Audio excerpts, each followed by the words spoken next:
years. How many? No, some years. 7 years. And I'm scared to tell how many years because I know More than 25. not Hare Krishna. doesn't justify years, just doesn't justify the progress made. No. So Hare Krishna. not fair to say this. Over to you, Prabhuji.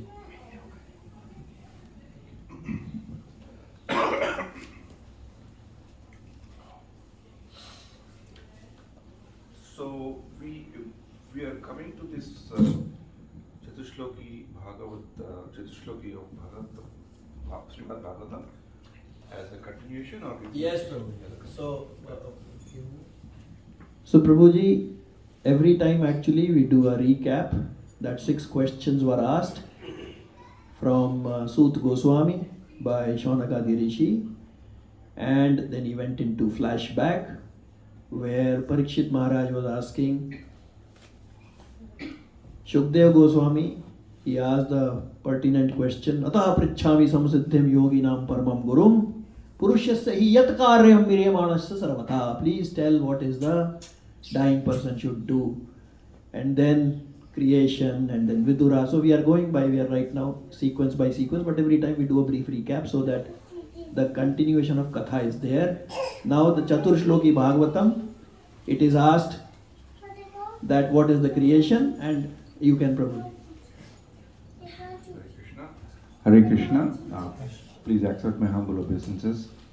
So just now we had a kirtan, and before doing the kirtan, Raghuveer Prabhuji said that this was the kirtan which was sung during the sannyas ceremony of Chaitanya Mahaprabhu. Very nice. Actually, the acharyas have told Krishnera Golokera Premadhan. Golokera Premadhan. So in Goloka there is Premadhan, wealth of love of Godhead. Harinama Sankirtana. So Chaitanya Mahaprabhu has given us that Premadhan that is available in Goloka through chanting of the holy names of the Lord or the Kirtan. So whenever we listen to Kirtan, the mood should be, even though we may not be able to sometimes be in line with the singer, but the mood is that we are so fortunate at least that we are able to hear the Sankirtan that is brought by Chaitanya Mahaprabhu to give us the Golokera Premadhan, otherwise it's not easily available. So in that mood, today we will move on to read one shloka of Srimad Bhagavatam, that is 2.9.33. As you all know, Srimad Bhagavatam has got 12 cantos of 18,000 verses, pretty long scripture, and in that, if someone were to tell that, 18,000, how would I read? If someone were to tell, just read this 4, it's good enough, then you can expand yourself. So it's very tempting to do that, right? So like that, these 4 shlokas come. Actually, in Srimad Bhagavatam, these 4 verses are also called Chatushloki Srimad Bhagavatam. So a similar Chatushloki Bhagavatam also comes somewhere else in a pastime called Bhuttarasara Charitra. There are 4 shlokas. That's also called Chatushloki Bhagavatam. So today being the first shloka of the 4 shlokas that you are going to study for a few weeks to come, what I do is I will touch on the context of these 4 shlokas, then on the content of these 4 shlokas, and then how we should get the best benefit of studying the 4 shlokas. What are the simple clues and tips that acharyas give us? And those tips we can apply in understanding these 4 shlokas. We can apply even in our material world. So that's why I'm tempted to do that. And when out of these 4 shlokas, when the speakers speak about the 2nd shloka, 3rd shloka, 4th shloka, they have to invariably come back to this 1st shloka, because we are talking about a set of 4 shlokas that we are going to study. So obviously the 1st shloka gets somewhere referred, when the 2nd it's invariable. It's almost a must for the speaker to relate to 1st shloka, and 3rd shloka when they do 2nd and 1, and the 4th shloka they do 3, 2, 1 will come. So this 1st shloka will keep repeating it in its at least in its principle. So, the context of the shloka comes in Srimad Bhagavatam in the second canto, where this is the conversation that is happening between the Lord and Brahma himself. So, it's a direct conversation between the Lord and himself. As we all know, when Brahmaji got created, everything was dark. Around him it was dark, and he was also kind of dark because he didn't know why he was created and what he has to do. So at that point in time, he gets a message to do penance, tapa, tapa, tapa. With that mood of surrender, that somewhere he will see the light or somewhere he will see the guidance. In the mood of surrender, Brahma does a lot of penance and a lot of prayer. A lot of in that process, the Lord, after that, Lord gets pleased and he appears before him. So when Lord gets appeared before him, Brahmaji asks several questions to the Lord. He basically wants to understand Lord's position as a creator, maintainer, and what does he do and things like that. So after taking several questions, here from these 4 verses, the Lord answers or tells something very foundational and fundamental. Since this is the first set of shlokas that are directly recorded as a conversation between the Lord and the Creator. Brahma, we all know, we all refer to him as a creator, right? He has got many names. Virinchi is also one very famous name. He's a creator. It's a very common thing. So Srimad Bhagavatam basically also acknowledges that he is a creator, but Srimad Bhagavatam, as you all know, gives more details about the creation. So the creation, the Brahma being a creator, is a secondary creation. So before that Brahma's secondary creation, there is a primary creation, and before the primary creation, eternally there is something else is also there. So these shlokas basically take us to that plane of understanding what is a bit of a brief on the primary creation and the secondary creation. So all the word of creation, material world, everything that we hear in this thing actually refer to the secondary creation. That's all the material world. So in that context we should know. So then Lord gives Brahma these 4 shlokas. So there is no mention that this is Chatur Shloki Bhagavatam in Bhagavatam itself. But sometimes what happens is when a scripture is read over many years, many centuries by great devotees, very self-realized people, they find something very important in some segments of those scriptures. So a lot of acharyas, when they read these 4 and meditated on this and they spoke on this, they wrote on these 4 shlokas, they felt that these are the seed verses of Srimad Bhagavatam from which the whole Bhagavatam expands. Okay, so they call it as a seed shlokas. Some acharyas referred as its the foundational shlokas and the moola shlokas in different ways, and they have expressed their opinion about those four shlokas. So today we are going to read. This is the context. So Lord Brahma ultimately gets a chance to get the audience from the Lord, and Lord gives him these 4 shlokas, and this is how the Bhagavatam expands.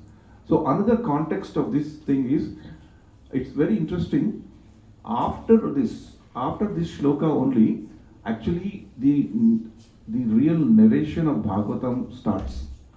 When I say the real narration, if one looks at Bhagavatam as an embodying wholesome scripture called in a sense called Amala Purana, this shloka, from this shloka onwards, if we carefully see what is going to be told in Bhagavatam as you start reading, as you go ahead and reading, it looks like it's a biography of Bhagavatam. Like we all also have biographies, right? We read biographies of great people. And some of the great people's movies also come, biopics and things like that, right? So this is like that. But the only difference in normal biographies is, typically biographies go in a sequential order, chronological order, right from birth to old age and so on, what they have achieved and things like that. But this does not go in that chronological order in that sense. But whatever this is a very important point you must remember, because these 4 shlokas, when you meditate, you must remember that this is the beginning of the Bhagavatam as a biography. Whatever there are, whatever or it is mostly or some of the most of the transcendental topics that one has to know in this material world starts from these verses. And then it goes on. It goes on to explain us what is all the secondary creation about, how are the progenitors, who are the progenitors, how the dynasties have come, how the mankind has expanded, and the stories along with that, and the people who are associated with that. So till 6th, 7th canto it goes on, and then there's a very detailed description based on Parikshit's question to dwell more on Surya Vamsha and Chandra Vamsha. So first Shukadev Goswami tells about Surya Vamsha. Obviously when we talk about Surya Vamsha, Lord Ramchandra's Charitra comes, and then some other devotees, and then the Chandra Vamsha, the dynasty of where Lord Sri Krishna appeared, it comes, and then after that in the 11th canto, that Yadu dynasty where Krishna appeared also goes, and in 12th canto the whole annihilation also is described. So from the very beginning of the creation to the end of creation, the biography of the Bhagavat is there, and all the transcendental matters that we need to know in the spiritual world come. So that's why these shlokas are also significant to that context, that this is the beginning of the description of the biography. And some acharyas also have told this is the beginning of us to know one day of Brahma. What could happen in one day of Brahma is all described in Bhagavatam from this canto till the end of 12th canto. Creation and so on and so forth. So in that way, this is the context of the Chatishloki Bhagavatam.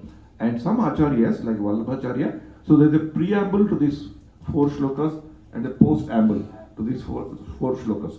So overall 7 shlokas are in essence. So some acharyas have explained as a sapta, 7 shlokas of Bhagavatam, essence shlokas. But some acharyas from other different bhakti traditions remain saying that 4 are Chatishloki. But why I'm saying is, in some places when you hear the shlokas, when this explanation, particularly in the Pushtimark, Vallabhacharya ji has explained as 7 shlokas. But in the Chaitanya Mahaprabhu tradition, Gaudiya Vaishnava tradition, they have accepted these 4 shlokas are good. So today we are very fortunate that we have got the opportunity, and once again I really thank all of you to have given me this opportunity to once again remember these shlokas. So since we have covered the context, we will read the shloka. So I'll read not with the tune, but I want to get you to think about the words that are there. Ahameva samevagre nanyat yet sat asat param paschadaham yedetacha yo avishyeta sosmayham. So yo avishyeta is 2 words, but when you club yo avishyeta, also people say sosmayham. So this is the shloka. Ahameva samevagre nanyat yet asat param paschadaham yedetacha yo vashishyeta sosmayham. This is the shloka. Prabhu, someone wants to read it? Yeah. Anyone wants to read? Ahameva samevagre Nanyat yat sat asat param Paschadaham yedyetascha Yo vasishyeta sosmyaham. So we'll go back to the context again. Here, Lord is in front of Brahma and he is telling something to Brahma as one of the foundation shloka. So what Lord is saying, Brahma, it is I, the personality of Godhead, who was existing before the creation, because Brahma was confused at what is this creation, who has created him. He was existing before the creation, when there was nothing but myself. So there is something existed even before creation, that is God Himself. Nor was there the material nature. That is the material nature that we are there. The cause of this creation. The material nature is the cause of this creation. Material nature is the one which creates our material world.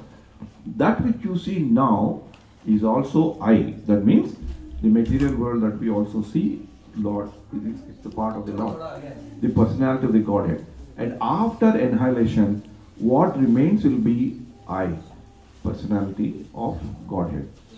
So the first instruction to Brahma, Lord is telling that he was there before creation, he was there during creation, and he is there after creation. That means he is eternal. So this is the fact, this is the thing, most important knowledge that the Lord is imparting to Brahma to tell who he is.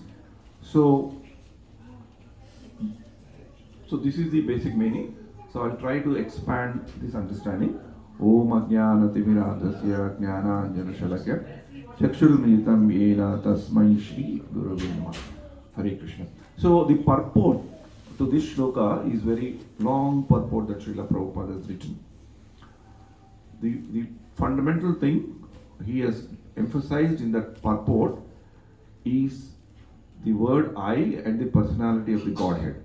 So Srila Prabhupada has established a very fundamental point, and he reiterates this point many times over Srimad Bhagvtam, that Lord has a personality. He's not something, a light or an unknown thing. He's a person who can be experienced. He's a person who can be seen if we have the qualification, or he himself makes available in some form of other for him to be experienced.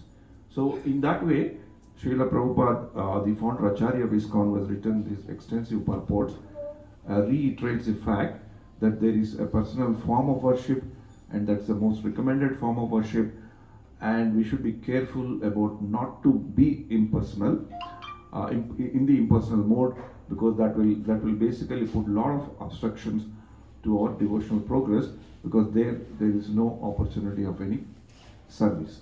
So apart from this, apart from the knowledge, apart from the point that Srila Prabhupada emphasizes in this purport, in this shloka, that we need to remember that Lord has a form, and here he has decided himself to come and appear before Brahma and tell who is he. So because Brahma doesn't know. So there are 2 or 3 important takeaways from this. What is one important takeaway? Probably it is a good thing for us also to contemplate on this shloka, to ask a question that who is God? Right? So only when we question who is God and we get an answer that who is God, here the answer comes. There is somebody who will be there after annihilation. There will be somebody there during this world that we see, and there is somebody who was there even before creation, that is God. And we don't have to attribute any causes.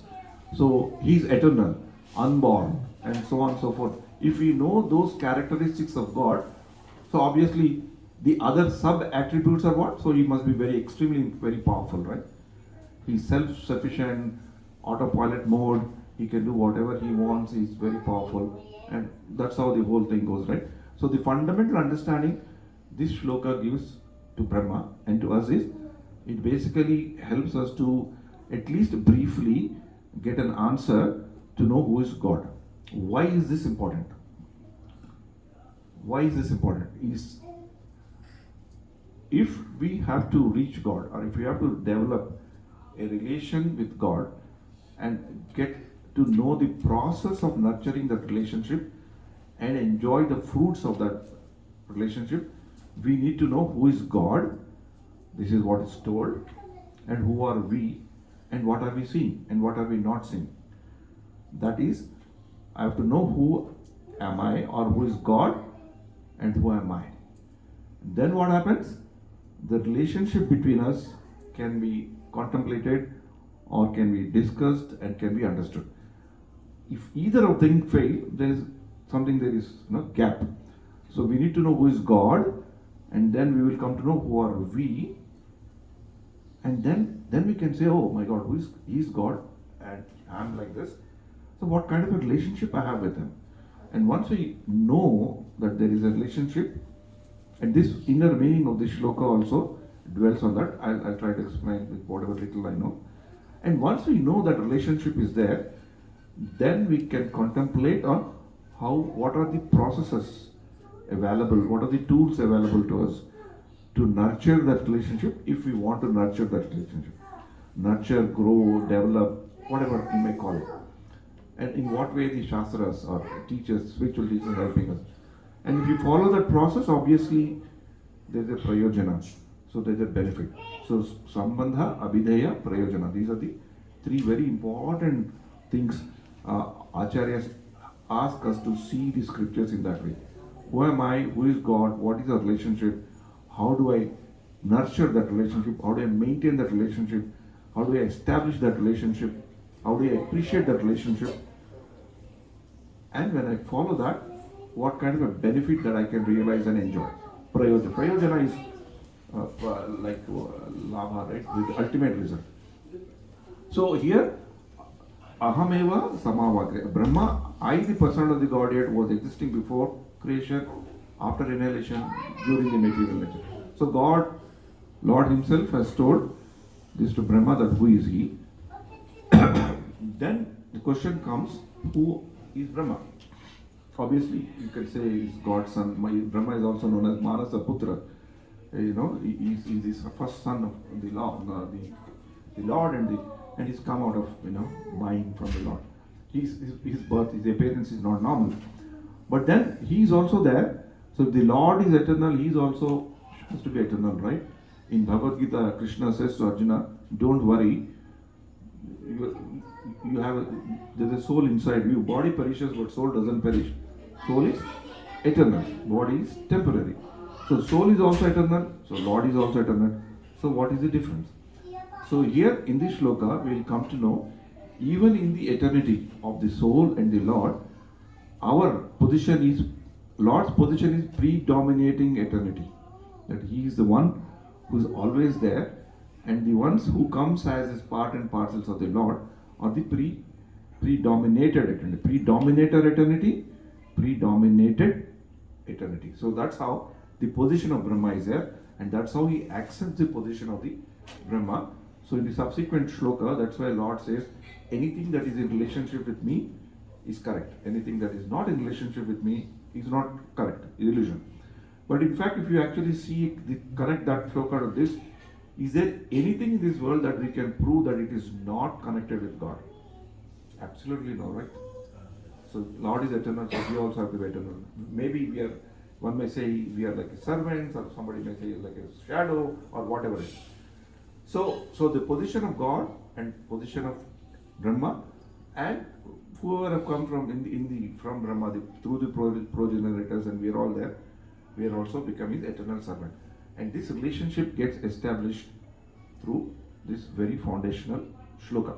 So when we read Srimad Bhagvtam, so this is a bookmark set of shlokas that we can remember, that Acharyas have told that there are 4 shlokas, 2, 9, 33, 34, 35. And Acharyas have dwelt on it.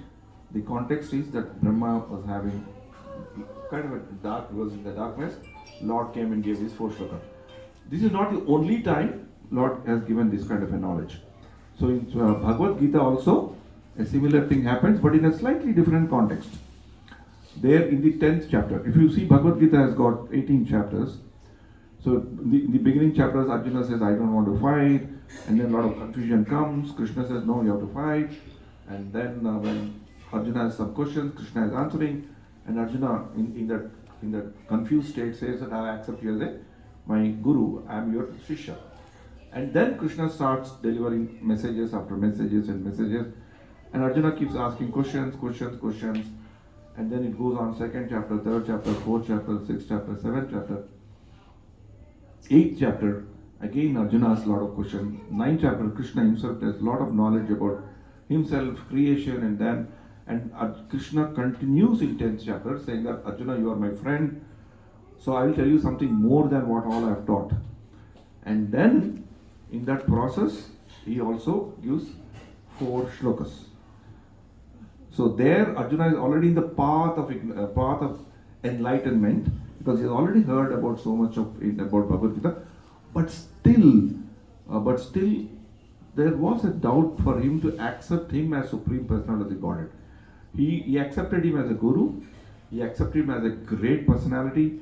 He accepted his opulence, but still there was some kind of a thing. So to take away, to bring Arjuna to a state to understand, there also Krishna gives 4 shlokas that also are called Chatushloki Bhagavad Gita. So interestingly, the first shloka of Chatushloki also starts 10.8. Yeah. Oh no. Aham sarvasya Aham Sarvasya sarvasya. Prabhu. So you are thinking of Prashadam. Aham Vaishvana. So Aham sarvasya Prabhu Madhav sarvam iti vartva bhajante mam bhuda bhava samana. So I am there and I'm the boss of all moving and non-moving entities and so on and so forth. Krishna gives. So Arjuna was in the path of enlightenment. He gives, and here Brahma is in the beginning, but Lord himself gives there. So time and again, Lord gives there, and one difference is here Brahma has accepted the Lord as Lord, and that's why he's asking questions, and the knowledge, that's why he's going in a different route and with different flow. Where since Arjuna had this doubt, Krishna has to give him 4 shlokas to tell about that point, and then Krishna describes his various opulences, and then and of course after that the thing is in the whole process Arjuna accepts Krishna as the Supreme Personality of the Godhead, Param Brahma, Param Dhama, Pavitram, and then he says not only I accept, other people are also accepting. So these are the seed foundation things. Why I am telling this is there also the actual relationship between Arjuna and Krishna got established. Arjuna came to know who is he and who is Lord. And then he has accepted Krishna as the Lord. And then Lord gives him a lot of other instructions. He shows him the Vishwarupa, and then he says you have to fight. You become an instrument in my hands. And saying that here also he gives instructions to Brahma in such a way that you become my instrument, and Brahma also accepts that he wants to be an instrument of the Lord to execute the orders of the Lord, not just like blindly, but with some capability that he has been empowered to. So in that way, this shloka is an important shloka. So again, we'll read once, and I'll briefly tell what acharyas have told about this shloka in brief, and then I will stop there. So today we are covering the first shloka in brief, content and the context, and this first shloka will keep coming again and again in the second, third, fourth, and then I'll take a pause and take a slightly different route to give you something that I've learned a few years back on how to read these kind of shlokas, how to get the juice or ras bolte na Hindi mein.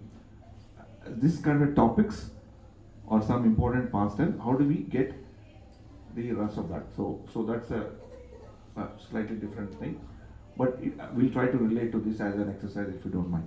So ahameva samevagre nanyad yat sat asat param paschadaham yade tacha yo vashishyeta sosmeham. Okay, I, personal of the Godhead, certainly existed. So I'll read the translation, not the word to word. Brahma, it is I, the personality of the Godhead, who was existing before the creation, when there was nothing but myself, nor was there the material nature, the cause of this creation. That which you see now is also I, the personality of the Godhead, and after annihilation, what remains will also be I, the personality of the Godhead. So the Lord is the one who is eternal, who is there always. We don't have to question whether he is there now or he is not there. And that's a kind of a knowledge that we should have, and that's a kind of a relationship that we should have with the Lord. So now quickly let's take this shloka.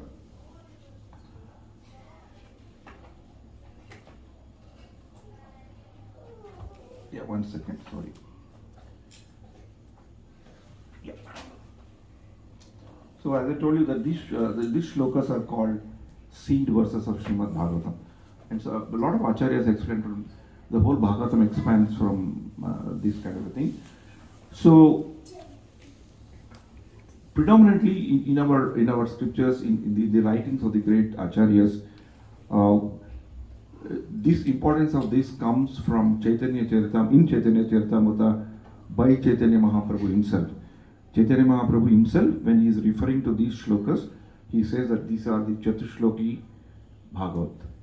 So there's a stamp of authenticity established there. And then Jiva Goswami also explained this as the Chatushloki, and of course Srila Prabhupada and others have explained. But each one of them have seen this shloka in a different way. But overall, everybody concluded that the first shloka is about knowledge of who is God. Knowledge about who is God is there in several shlokas, but in this shloka is there, and all of them concluded. But each one of them expanded that the knowledge about who is God in different ways. Srila Prabhupada has explained that in the form of in a way to re-emphasize that Lord God also has a personality, supreme personality of the Godhead. So that's why in the translation also Brahma, it is I, the personality of Godhead. I means the personality of Godhead. So Srila Prabhupada stressed this point over and over and over again. Okay, so if there is any takeaway in this today's thing, maybe whatever I'm saying you may already know. So please take this as just as a revision. Nothing wrong in listening to whatever we know. More and more we know, more and more we listen, more and more understanding comes. So with this, assuming that this is the thing that we have today, it's been reinforced to us, reiterated to us, that Lord himself came before Brahma and said, what is he? So let's accept that thing. Or if we want to contemplate, is it right or is it wrong? Is there anything that we can think of other than that? Srimad Bhagavatam, as we cruise along Srimad Bhagavatam, if we have those doubts also, that will be explained through the stories or the pastimes of the devotees of the Lord. There is nothing wrong at this point of time to question what Lord has told Brahma. Because we may have doubts, right? There is absolutely nothing wrong. But why it is called the biography of Bhagavata, even if you have that question, few questions can come. Does Lord really have a personality? Is he not just a light or something other than what people describe? Or is he supreme? Is he the only one who is there before, after and later? Those questions might come. Let those questions be there. At least technically, logically, we can believe and move on in the cruise of Srimad Bhagavatam. Those questions will be slowly be answered. It's just like that when you read any science or anything, you have to believe in some assumptions, right? Like I'm from an engineering background, so when we read, when we discuss about electricity, how whether there's a tube light electricity comes, an electromagnetic thing. So how do we know the strength of that electromagnetic thing? Then when electricity passes through a wire, there's a magnetic field that comes, right? This microwave or what you are seeing. So to compute to know the magnetic strength or whatever it is, there is a thing that we use that's called -I. It's called imaginary number.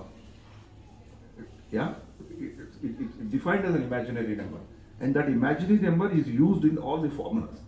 That becomes a foundational thing to calculate what is known as impedance. When an alternating current goes through a wire, what kind of a magnetic effect it comes is there with an imaginary number. So if somebody might say, how can it be a science if it is with an imaginary number? Till now, no scientist has proved that it is not imaginary number or it is real number.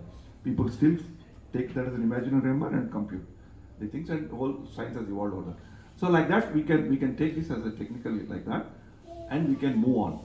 So we have talked about the context and the content of the shloka. Important content is the knowing God and establishing that, knowing the relationship and trying to establish that relationship.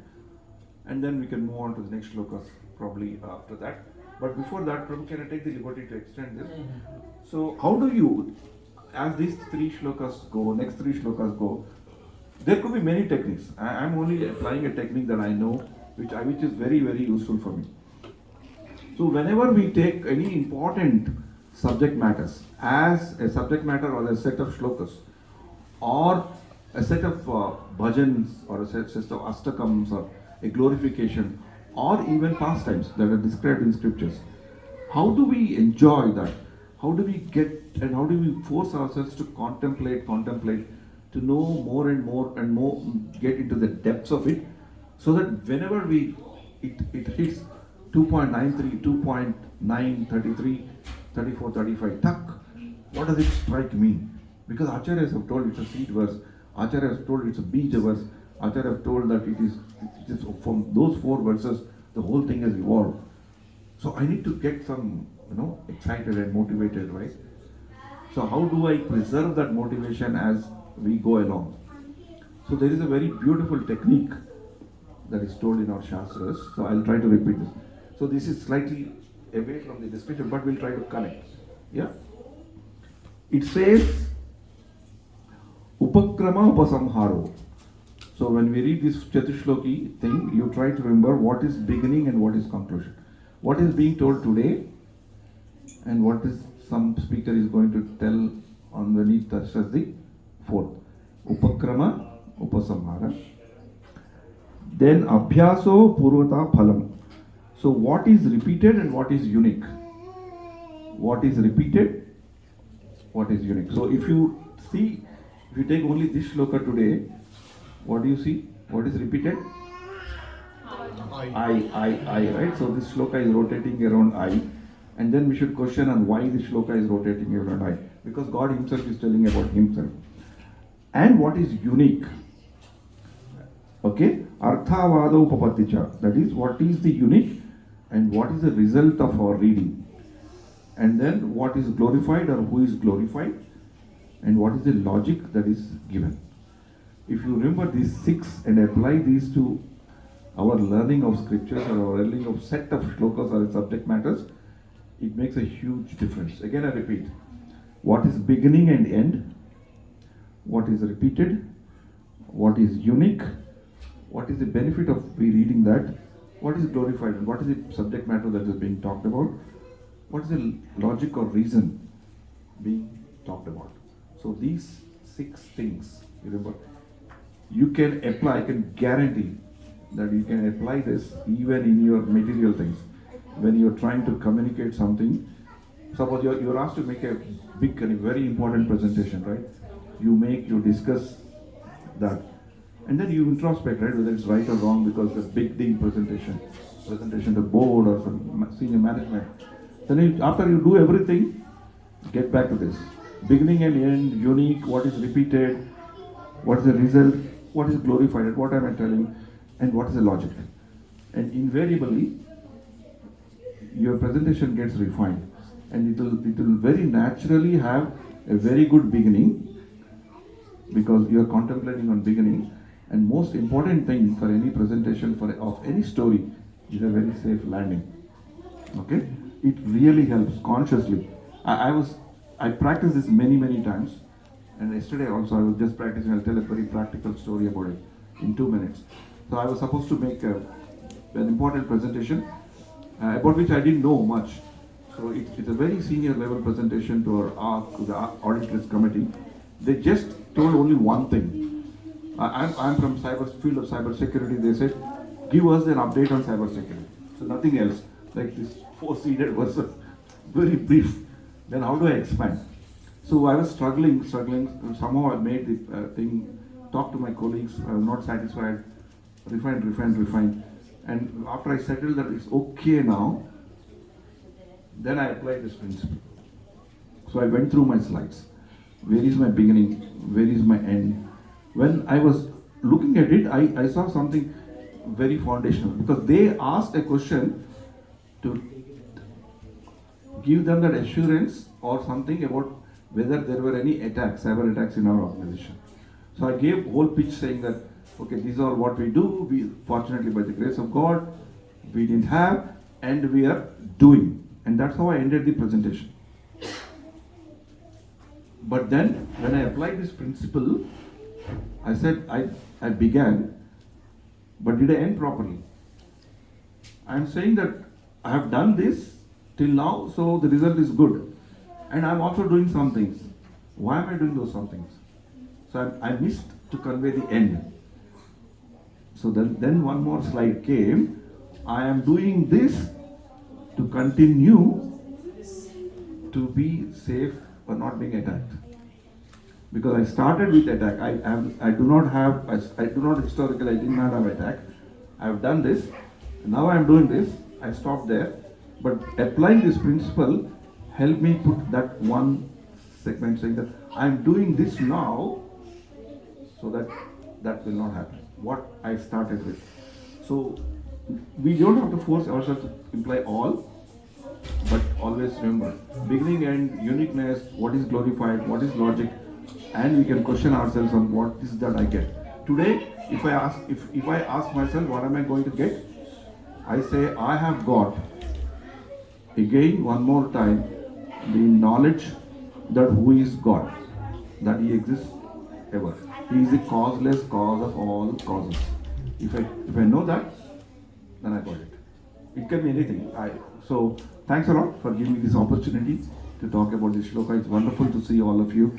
So sorry, I may take slightly, I overshot my time. So kindly remember 2933, bookmark shloka, meditate on it. That this is shloka which gives who is God. Whether we believe it or not, technically at least believe it, our answers will be there as we cruise along Srimad Bhagvtam. Hare Krishna, Krishna Krishna, Hare Hare, Hare Rama, Rama Rama, Hare Hare. Thank you, Jagivan Prabhu. His Grace Jagivan Prabhu ki jai. Can I request please to come this side? There is ample space here. Some devotees are standing. Please come here. Please come this side. Please, प्रभु जी आप इधर आ जाइए. प्रभु उसको stop करके दोबारा start करें.